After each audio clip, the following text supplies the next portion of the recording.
Bon, bonjour tout le monde. Bonjour Alain. Salut. On est très heureux de t'accueillir ici pour la Foire du Livre. Alors je me présente, moi je suis Jérémy Grossman. Je suis chercheur à l'Université de Namur et je vais avoir le plaisir et l'honneur de discuter avec Alain Damasio au sujet des thèmes qui l'importent et en particulier de son dernier livre, Les Furtifs, récemment publié aux éditions Folio SF. La Volte d'abord. La Volte d'abord, oui, republiée. Et republiée ensuite Ouais. en poche chez Folio. Ouais. Et aussi une nouvelle qui a récemment été publiée. Voilà. Ouais. Scarlett et Novak aux éditions Rajo. Ouais. Ouais. Ça, les éditeurs sont contents, tu vois. Voilà. Et donc, bah oui, peut-être ici, là, on se retrouve face au Palais de Justice. Palais de Justice construit au 19e, phare de Bruxelles, un des plus gros palais d'Europe. Bon, peut-être commençons par là, puisqu'on y est. Toi, dans tes écrits, dans l'ensemble de tes écrits, j'ai l'impression que tu es traversé par la question de la technique, la question du pouvoir et la question du contrôle. Ouais, tout à fait. Et là, j'ai l'impression qu'on a une des personnifications les plus massives possibles de l'ancienne forme de pouvoir. Et toi, tu t'intéresses beaucoup à travailler de nouvelles formes de pouvoir. Et du coup, je me demandais dans quelle mesure, qu'est-ce que ça t'évoquait, ce bâtiment, et comment toi, tu penses à ces transformations maintenant? Non, ce qui est marrant, c'est qu'hier, tu vois, en arrivant en train à Bruxelles, c'est un des premiers bâtiments que j'ai repéré, parce que c'était le seul qui émergeait au niveau de la ligne urbaine. Et tu te disais, mais comment un bâtiment aussi ancien peut être aussi haut? Parce que ça, c'est relativement rare. Maintenant, c'est que des tours en verre qui atteignent ces hauteurs-là. Donc, c'était quelque chose d'assez bizarre, surtout qu'il est couvert d'échafaudage. Moi, je ne savais pas que c'était le palais de justice, donc ça, c'est vraiment intéressant. Ouais. J'avais l'impression que c'était plutôt la réémergence d'un ancien, tu vois, d'une ancienne civilisation qui restait calée à Bruxelles et qui devait nous dire quelque chose. Donc c'est marrant que tu me dises que c'est le palais de justice, et là on vient de m'apprendre que c'est un palais qui en plus n'a jamais été fini, n'a jamais été achevé, quoi. Ouais. Donc je pense que c'est assez intéressant métaphoriquement parce que ça indique que cette conception-là d'une justice centrale, dominatrice, panoptique, quoi, c'est-à-dire permettant du haut de la coupole de surveiller la totalité de la ville, ou rayonnant en tout cas du haut de la coupole sur la totalité de la ville, qui fait que chaque citoyen, en levant la tête, peut la voir et être confronté à cette espèce de spectre de la justice. Je trouve que c'est une conception qui est effectivement typique des régimes disciplinaires du 19 et début du XXe siècle, quoi. C'est vraiment les régimes tels que Foucault les a définis comme étant l'incarnation d'une verticalité, l'incarnation d'une vision omnisciente sur les gens, l'incarnation d'un regard asymétrique que les gens vont subir. Et précisément, c'est pas étonnant pour moi que ça soit en ruine et que ça soit jamais terminé, parce que le régime de pouvoir a changé et on est passé à un régime de contrôle. Et donc c'est plus du tout les mêmes fonctionnements du pouvoir. Le pouvoir s'est horizontalisé, le pouvoir s'est diffusé, le pouvoir passe maintenant par l'empire du numérique et des réseaux. Et donc ces émergences verticales sont anachroniques. Voilà, moi je le sens comme ça. Là. Et du coup, et ça, dans la zone du dehors, mais aussi particulièrement dans les furtifs, il me semble une des questions qui se pose et qui fait problème pour toi, c'est quelle relation établir à ces techniques de contrôle, à ces techniques de pouvoir. Et alors, certains de tes personnages décident de se déconnecter, refusent les techniques, d'autres arrivent à les sublimer. Il y a des figures de hackers qui interviennent, et il y en a certains qui les acceptent ou qui en sont victimes. Et donc toi, comment ce problème te travaille et comment tu nous encourages, nous, à la lecture, à le travailler, sur la relation qu'on peut avoir à ces techniques? Moi, tu vois, sur une approche la plus directe, la plus physique possible, parce que je trouve qu'il faut garder une sensation ou une intuition de tout ça. Moi, ma sensation, c'est celle d'un continuum, quoi. C'est-à-dire que c'est celle qui consiste à dire on est constamment connecté et raccordé au réseau, que ce soit le réseau téléphonique parce qu'on a le téléphone portable, ou que ce soit le réseau informatique parce qu'on est sans arrêt sur nos ordis. À partir du moment où tu es inséré dans ce réseau-là, dans ce flux-là, dans ce continuum-là, tu acceptes d'emblée et ontologiquement d'être contrôlé. Parce que tu es dans un réseau informatique qui est fondé, le mot le dit parfaitement, sur le fait de véhiculer l'information. C'est-à-dire le fait que toute chose, tout acte que tu produis dans ce réseau véhicule une information. À partir du moment où elle véhicule l'information, elle déclenche une information, elle permet un archivage de cette information. Elle permet donc une trace, et à partir du moment où les traces sont là, sont prélevables, sont repaillables, sont stockables, sont corrélables, sont data minables, etc. À partir du moment où tu fais émerger cette petite matière première qui est la trace, tu rends possible un empire du contrôle, quoi. Un empire du contrôle qui va être un contrôle commercial, qui va être un contrôle étatique, qui va être un contrôle également individuel ou collectif, parce que c'est de l'intercontrôle qui se joue beaucoup. C'est-à-dire que les traces que tu laisses sur ton smartphone peuvent être regardées par ta fille, les traces que tu laisses sur les réseaux, sur ton Facebook, peuvent être regardées par ton futur patron, par celui qui veut t'embaucher et qui va aller voir, parce qu'on le sait, maintenant ils embauchent des hackers pour aller voir les profils Facebook et voir effectivement si c'est de l'activité syndicale ou autre. Et toi-même, tu vas le faire en googlisant les gens que tu rencontres, etc. Tu veux dire peut-être, tu vois, là on se rencontre, tu vas peut-être googliser, tu as été voir des interviews, tu as été voir toutes les traces que j'ai laissées sur les réseaux, et à partir de ces traces, tu t'es forgé une image de ce que je suis, de ce que je peux dire, de ce que tu vois. Alors ok, c'est pour un interview, mais on le fait aussi pour draguer, on le fait aussi pour surveiller un pote, on le fait aussi...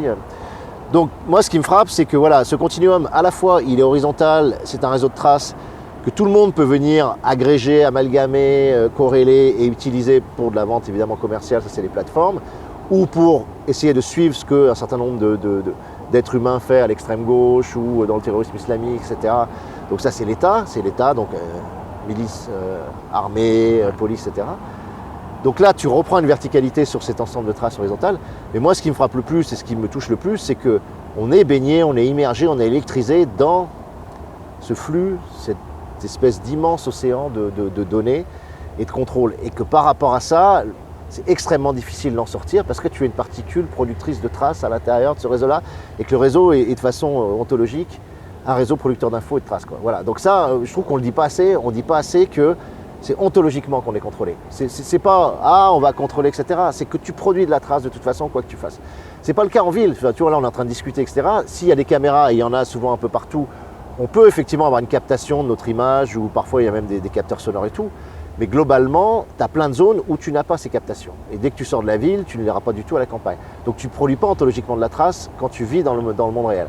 Par contre, tu le fais sur les réseaux. Donc c'est une société très particulière. C'est très nouveau et ça n'a pas existé avant.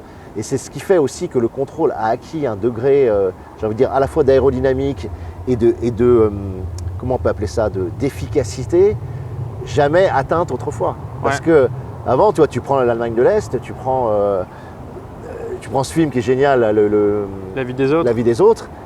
Putain, t'as un metteur en scène qui est considéré ou suspecté d'être dissident. Ce metteur en scène, il faut mettre une personne dessus à plein temps pour surveiller ce qu'il va faire. Et parfois deux parce qu'ils doivent se relayer. Donc t'imagines le coût, si tu veux, à la fois financier, en ressources humaines, pour le pouvoir qui exerce ça. Aujourd'hui, tu obtiens la même chose avec des algorithmes, tu obtiens la même chose avec une fluidité de calcul extraordinaire. Ce qui fait que ça rend beaucoup plus efficient les mécanismes. Tu peux surveiller un peu tout le monde en même temps et juste analyser les anomalies, juste analyser les écarts à la norme qui vont te faire, par exemple le fisc fait ça, il regarde les écarts à la norme dans les revenus et puis bon.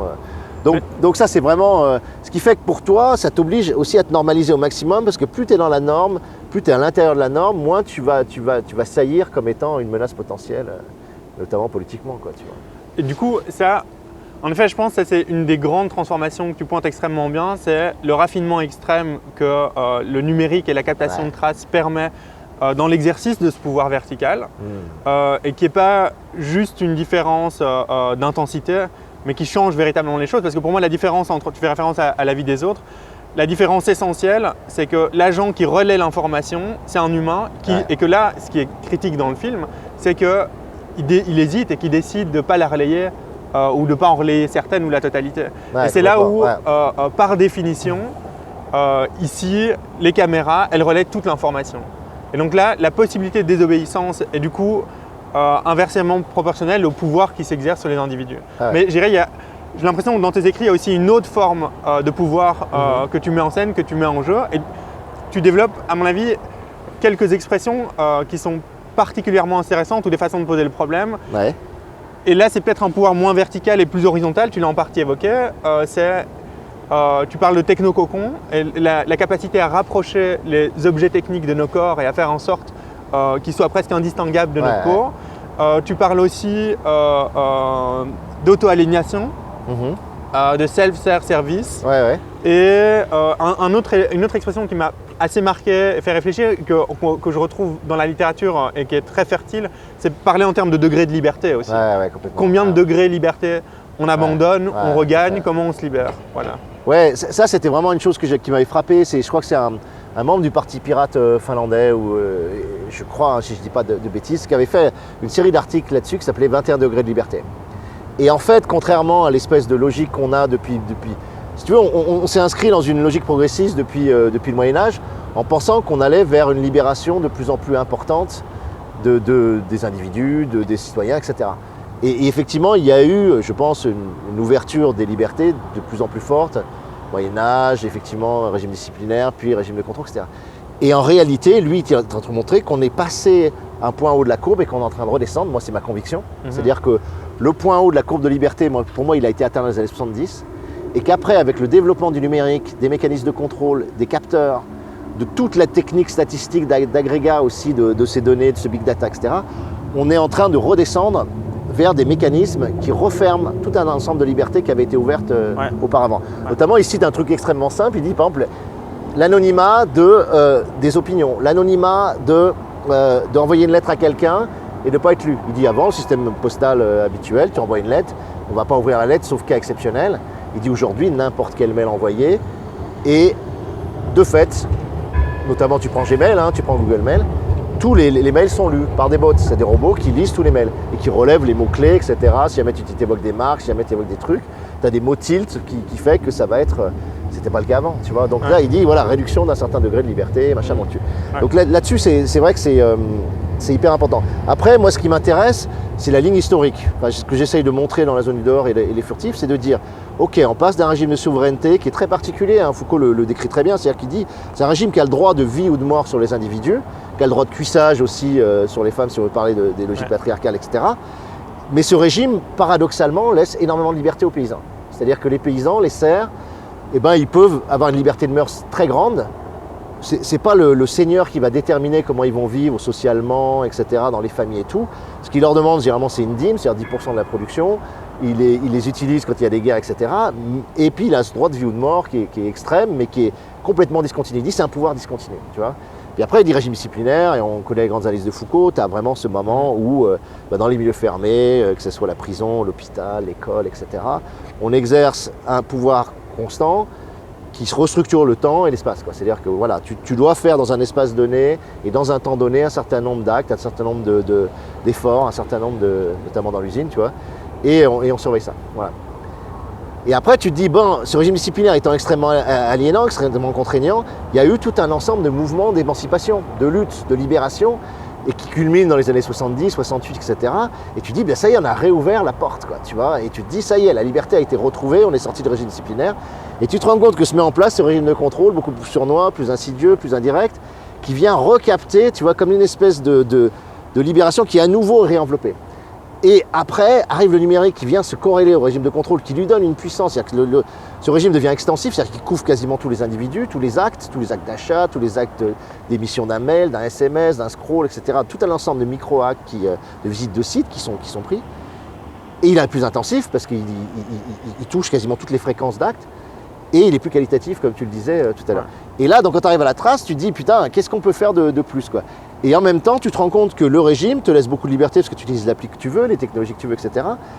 Mais que toi-même, tu fais le boulot qu'avant faisait le pouvoir. C'est-à-dire que moi, je considère qu'on a créé des skis à l'intérieur des gens et les gens exercent un pouvoir sur eux-mêmes. Donc on revient à des logiques de servitude volontaire comme la Boétie les a définies, des régimes d'auto-aliénation, des régimes d'addiction.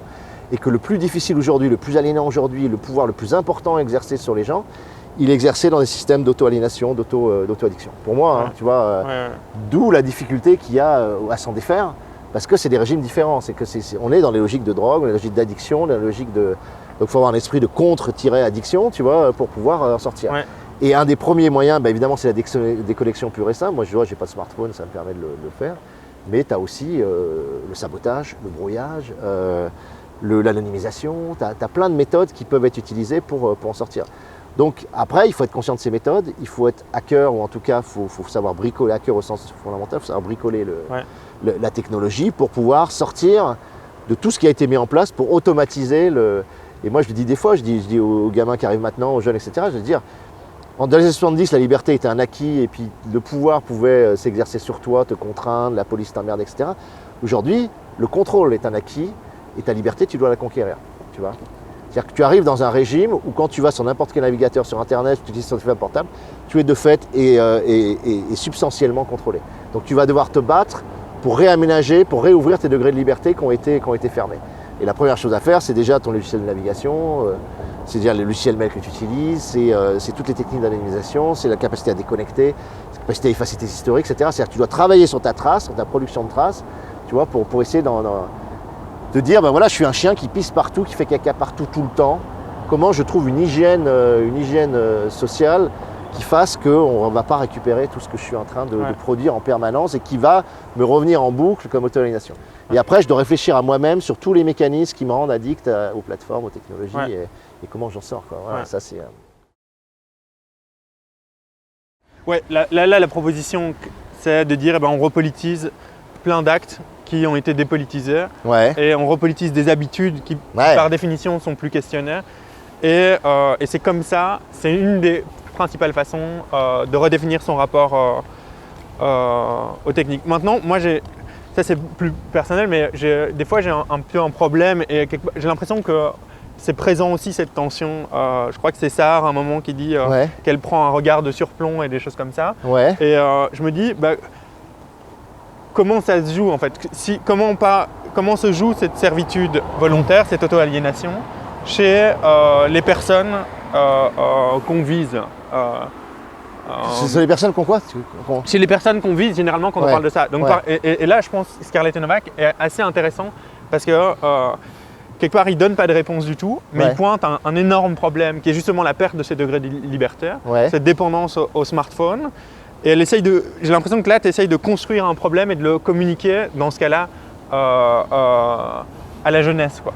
Moi, ce que j'essaye vraiment de pointer, c'est tous les niveaux d'addiction. C'est-à-dire tous les niveaux d'addiction, ils viennent d'une chose, à mon avis, c'est que ces technologies te vendent une promesse, et une promesse qui est réelle. Cette promesse, c'est tu vas accroître ton pouvoir, tu vois. C'est pour ça que je reprends le slogan d'Apple qui était très emblématique à l'époque à la sortie de l'iPhone 6, que ce texte est fait au moment où l'iPhone 6 sort. Il disait « You're more powerful than you think », quoi. Tu as plus de pouvoir, tu es plus puissant que tu ne le crois, quoi, tu vois. Sachant qu'en français, la traduction elle est hyper intéressante parce que moi j'oppose pouvoir et puissance, tu vois, à la suite de Spinoza, à la suite de Deleuze, à la suite de beaucoup de philosophes qui ont fait cette distinction pour moi extrêmement prolifique, quoi, extrêmement féconde.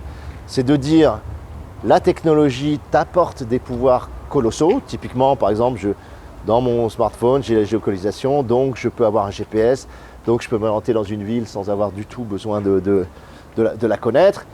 Le smartphone va me donner mon agenda du jour, je n'ai pas besoin de le mémoriser, il va me donner les alertes heure par heure sur ce que je vais faire, etc. Et j'ai pas besoin de mentaliser ma journée comme moi je l'ai fait aujourd'hui, j'ai mentalisé la journée parce que j'ai pas de smartphone, mais quelqu'un qui l'a, il va regarder constamment et tu n'as plus besoin de mémoriser parce que tu as les moteurs de recherche en permanence. Tu as énormément d'actes cognitifs qui sont soulagés, d'accord, et qui te donnent l'impression d'être plus puissant puisque tu n'as pas besoin de générer cet effort de cognition pour que les choses arrivent. Ça, c'est très nouveau. C'est comme l'escalator qui te monte tout d'un coup 10 mètres plus haut sans que tu aies l'effort à faire pour marcher sur l'escalier. Donc ce pouvoir et ces micro-pouvoirs qui te sont donnés en permanence, c'est extrêmement jouissif. Et c'est extrêmement familier et c'est extrêmement quotidien. Donc c'est normal que ça touche la totalité des classes sociales parce que tout le monde a à faire ces micro-actes de cognition chaque jour. Si on te les soulage, si on te les empuissante, tu es hyper content et tu dis « Waouh, c'est génial le smartphone ». Sans parler de l'accès, des capacités d'accès que ça te donne aussi. Tu vois, c'est-à-dire que ça te donne le sentiment, par exemple, moi je vois sur ma gamine de 13 ans, elle a accès à toutes les musiques du monde. Tout, quoi, 55 millions de morceaux, elle y a accès en un seul clic grâce à Deezer, tu vois, en tapant… mais pareil, à des millions et des milliards de vidéos, à des milliards de bouquins, à des milliards d'articles de journaux, à des milliards de choses, d'images, etc. Donc cet accès immédiat, instantané, etc., c'est pareil, ça te donne une puissance. Tu sais, moi je trouve que ça permet d'éprouver cette espèce de pulsion déiste qu'on a toujours eue pour moi, tu vois, cet antique désir d'être Dieu, je dis des fois, tu vois. C'est-à-dire ce fait qu'on a l'ubiquité, on a accès immédiatement, d'un claquement de doigts, au doigt et à l'œil, maintenant même à la voix, à des choses qui sont… Donc cette sensation d'avoir un pouvoir extrêmement grand, c'est ce qui amène les gens dans la sphère de la dépendance. Sauf que ce pouvoir enrichi se double d'une perte de puissance. Voilà. C'est-à-dire puissance, moi je le définis comme étant ce que tu es capable, c'est le conatus spinozi, ce que tu es capable de persévérer dans ton propre être, c'est-à-dire tes capacités d'imagination, de création, de mémorisation, tous les actes cognitifs que tu es capable de faire par toi-même. C'est ça ta puissance, comme tous les actes physiques que tu es capable de faire par toi-même, indépendamment de la machine. Et moi, je ne comprends pas qu'on n'inscrive pas l'addiction technologique dans l'ensemble de toutes les addictions. Pour moi, c'est une évidence totale. Ouais. C'est pas simplement le jeu, mais vraiment, vas-y, Sèvres, un gamin qui a commencé à utiliser le smartphone à 10 ans, vas-y, enlève-lui le smartphone et puis vois sa réaction. Je veux dire, c'est un sevrage atroce, quoi, tu vois. Moi, j'ai vu des gamines pleurer sur le quai parce qu'elles avaient perdu leur smartphone, tu vois. Tu as un truc, ouais. Tu te dis, au début, je ricanais bêtement là-dessus, mais après, je comprends que c'est pas du tout...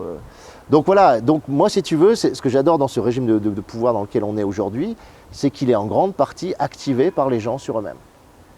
Donc c'est fabuleux. Donc certaines personnes en bénéficient, notamment les grandes plateformes, mais en fait les premiers responsables c'est nous. Voilà. Ouais. Et qu'il faut arrêter. Alors moi je critique énormément ce qu'ont fait les GAFAM sur le design de la dépendance, sur l'utilisation des techniques behavioristes et comportementalistes pour aliéner les gens, pour maximiser cette dépendance. Mais malgré tout, il y a toujours un moment où tu peux ne pas être sur Facebook, il y a toujours un moment où tu peux décider de ne pas utiliser Twitter. Et l'algorithmie du clash de Twitter qui engendre ces mécanismes ouais. de tension. Ou l'algorithmie des communautés affines de Facebook qui fait que tu vas te piéger là-dedans parce que tu vas avoir ton cocon communautaire, tu vois. Donc à un moment donné, moi, il y a toujours cette possibilité d'appuyer sur stop, de se déconnecter, de se décaler, d'utiliser d'autres réseaux sociaux comme Mastodon, d'utiliser, tu vois. Ouais. Et c'est pour ça que tu te dis, moi je dis toujours aux gens, je dis, il n'y a pas un flingue sur votre tempe au moment où vous décidez d'utiliser Facebook, quoi.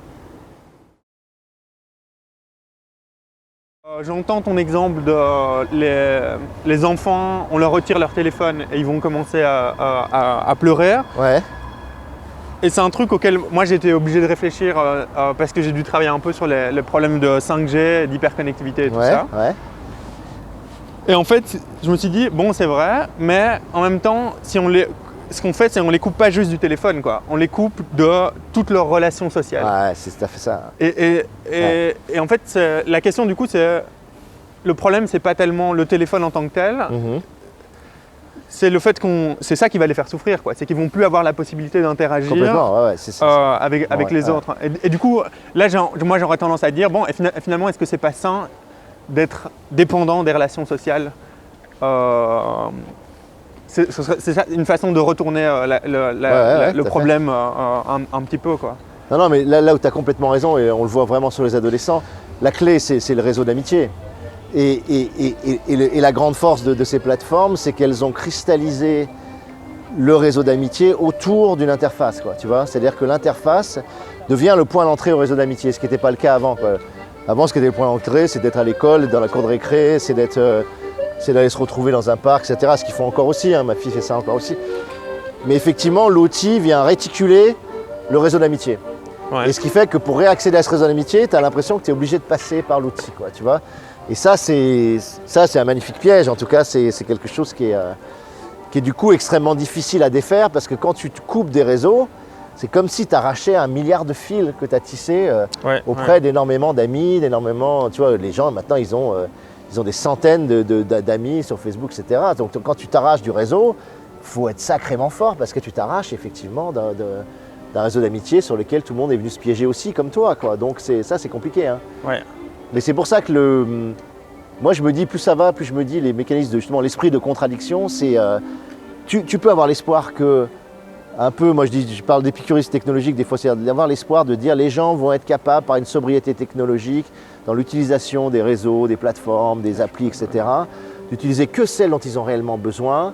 Ils vont atteindre une sorte d'art de vivre, si tu veux, avec la techno. Bon, en fait, c'est hyper difficile. C'est comme dire à quelqu'un qui est dépendant de la coke, tu vas prendre de la coke juste de temps en temps, tu vois.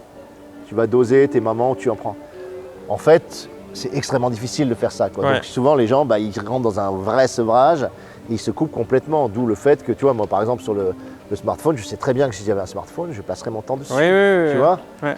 Donc comme je le sais, comme je sais que je ne suis pas assez fort pour contrer cette addiction, parce que comme tu dis, elle a été designée pendant maintenant pendant 25 ans, hein, ça fait 25 ans qu'ils utilisent des behavioristes, des psys, des sociologues pour designer la dépendance des gens quand même, tu vois. Ouais. Donc toi, petit homme derrière, je veux dire, moi je connais quelques méthodes maintenant, la boîte de Skinner, je connais le mécanisme du scroll, je connais les techniques de fatigue cognitive qui fait qu'ensuite tu vas plus pouvoir discriminer, etc. Enfin, il y a plein de techniques dont on a conscience, mais même en les connaissant, c'est pas pour ça que tu les La plupart des drogués savent parfaitement l'effet de la drogue.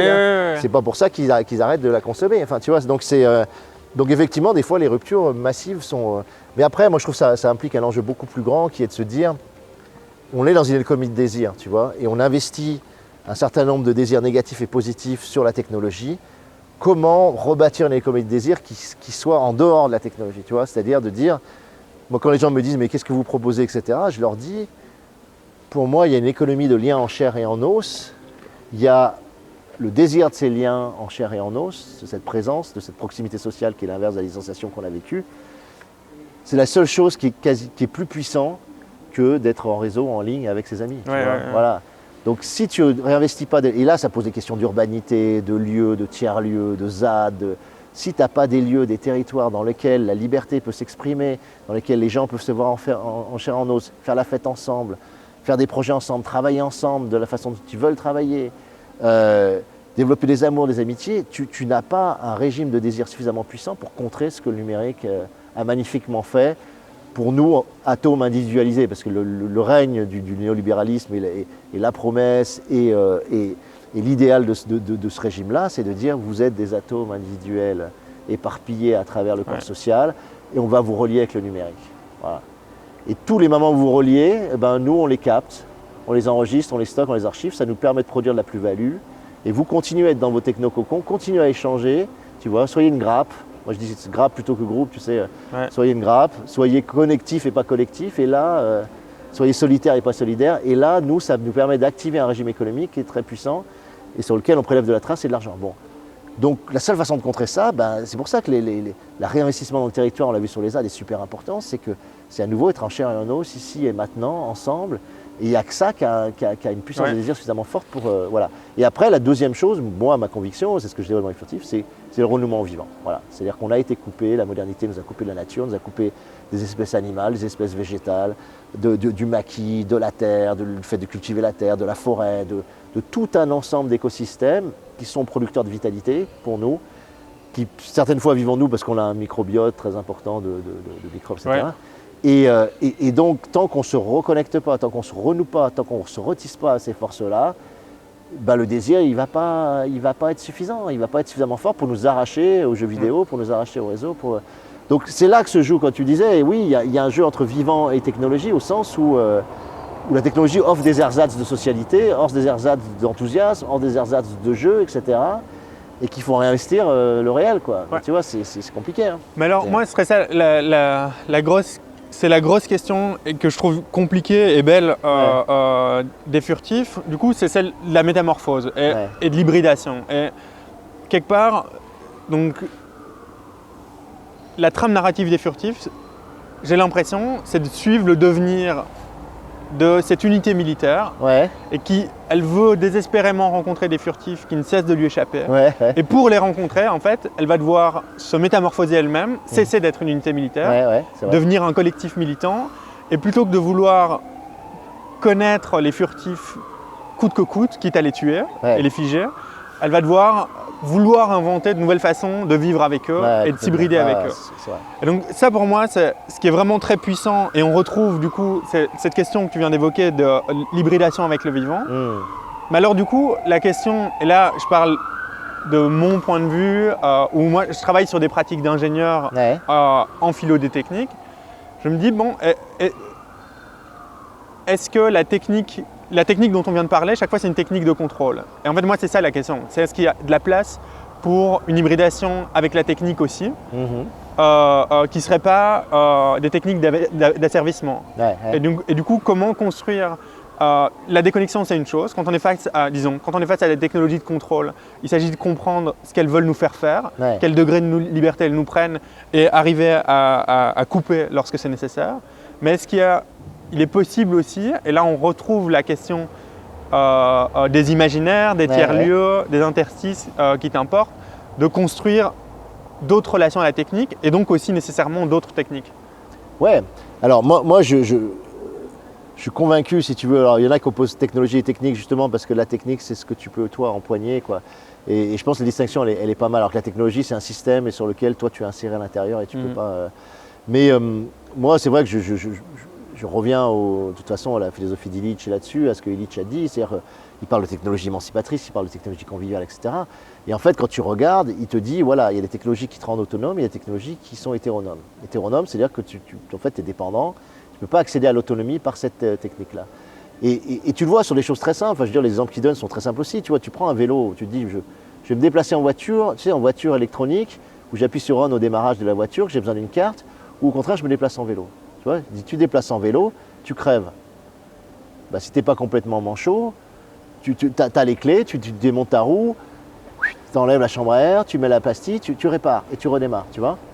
Ou ta chaîne, elle saute parce que tu as merdé, tu mets les mains dans le cambouis, tu remets la chaîne, tu redémarres. C'est-à-dire que tu comprends totalement comment fonctionne un vélo. Tu comprends que tu as besoin de l'air dans la chambre à air, tu comprends que si ton rayon est tordu, la roue va être voilée, va toucher les trucs, tu comprends que si le patin est usé, il faut le changer, etc. Tu as un accès total au fonctionnement de ton vélo, d'accord? Tu comprends comment ça marche.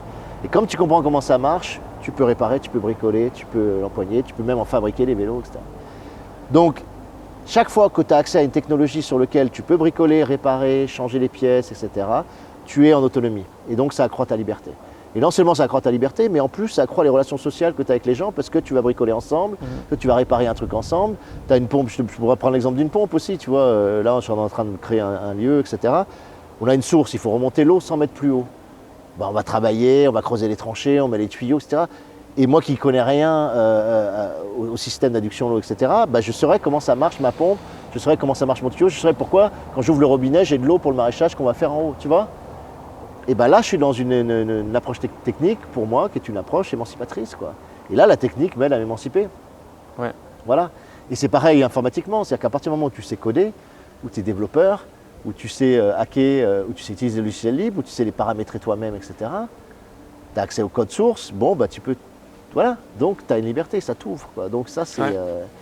Voilà, et après, tu as des types de logiciels et des types d'applis qui accroissent aussi cette liberté. Si tu utilises une appli de musique et que tu es musicien, bah, ça accroît ta puissance, quoi. Ça accroît ta capacité de créer, et donc du coup. Donc il y a effectivement un rapport. Mais vraiment, pour moi, les facteurs discriminants, c'est est-ce que ça accroît ma puissance et pas seulement mon pouvoir? Est-ce que c'est bricolable ou pas bricolable, réparable ou pas réparable, tu vois? Et quel imaginaire aussi, parce que des fois, il y a des technologies qui t'ouvrent des imaginaires ou qui t'ouvrent des pratiques intéressantes, quoi. Donc, est-ce que ça ouvre des pratiques ou est-ce que ça les ferme? Voilà. Et du coup, sur cette question-là spécifiquement, et elle sera peut-être notre dernière question, et je pense qu'il est important que ce soit la dernière question, c'est de dire, bon, ben, comment toi, on entend ton positionnement, politique, militant. On a discuté de la relation que tu avais à la philosophie. Là, l'enjeu, c'est la relation que toi, tu as et que ta littérature a avec la politique. Ouais.